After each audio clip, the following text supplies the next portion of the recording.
Nakakapunta po ako ng Japan! Oh, cute! Sasaktan ka. Ang susunod na programa ay rated PG. Ito ay nangangailangan ng patnubay at gabay ng magulang para sa mga batang manonood.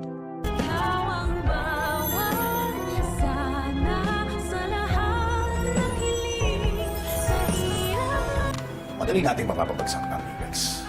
It's time to get what I deserve. Magmi-meeting na naman sa conference room ang demonyitong mag-ama, sila Eric at Justin para sa mga susunod nilang plano kung paano mapabagsak ang Apex. At gusto na nga ni Justin na makitang lugmok sa kahirapan ang kanyang inang si Giselle at hindi niya nga yata ito mapapatawad kahit kailan.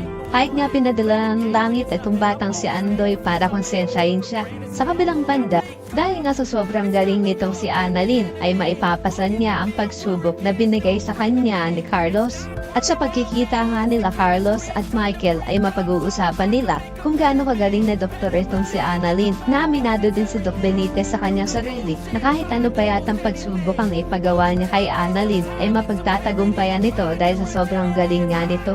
Ang payo naman ni Michael kay Carlos na kahit ano daw galit ni Carlos kay Robert ay huwag niya daw iladamay si Annalyn dahil parang anak na rin nga ang turing ni Michael kay Annalyn at siya nga nagsilbing tatay nito noong mga panahong hindi pa nito nakikilala ang kanyang tunay na ama na si RJ. Samantala, excited naman si Annalyn na ibalita sa kanyang ina na naipasa niya nga ang test ni Doc Carlos para maisama siya sa mga listahan na pupunta ng Japan. Kaya naman sa sobrang tuwa ay mayayakap ni Annalyn ng mahigpit ang kanyang nanay na si Lynette. Yun nga lang hindi maiiwasan ni Lynette na masaktan dahil nga sa sinapit ng kanyang braso sa paghagis ng baso nitong si Carlos sa kanya. Takang-taka naman si Annalyn kung bakit nasasaktan ang kanyang ina sa simpleng yakap lamang. At dito naman didiscover ni Annalyn ang sugat ng kanyang nanay sa bandang braso. Kaya naman naabangan natin kung aamin ba itong si Lynette sa kanyang anak ng kanyang sinapit. Kaya naman umaasa ka rin na sana ay hindi na magbulag-bulagan si Lynette sa mga nakikita niyang tunay na ugali ni Carlos at nang maipakulong niya na ito ay pakilike ang video na ito and don't forget to subscribe.